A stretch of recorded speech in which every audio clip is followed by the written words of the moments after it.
Les tirailleurs ouest-africains se sont battus pour la France et contre les nazis, mais ils ont été massacrés par l'armée française à leur retour en Afrique. Voici l'histoire du massacre de Tcharoy.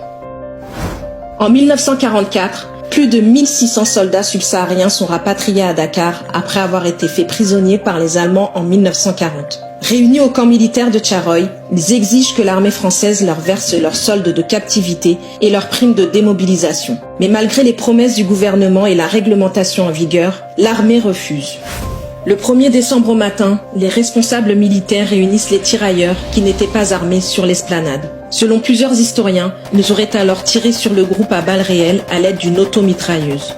Bilan, 35 morts et 35 blessés selon le gouvernement.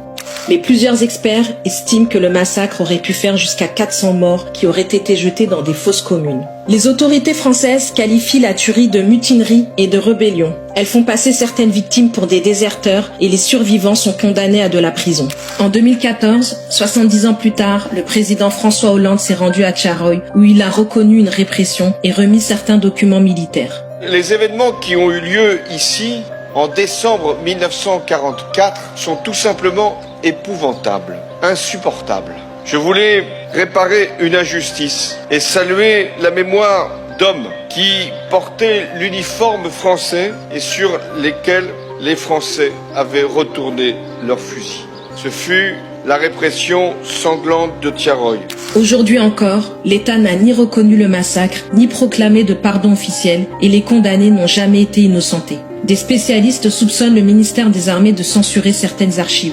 En avril 2021, le gouvernement français a été pour la première fois condamné par la justice à verser des indemnités à Biram Senghor, fils de l'une des victimes. Mais un pourvoi a été déposé devant le Conseil d'État.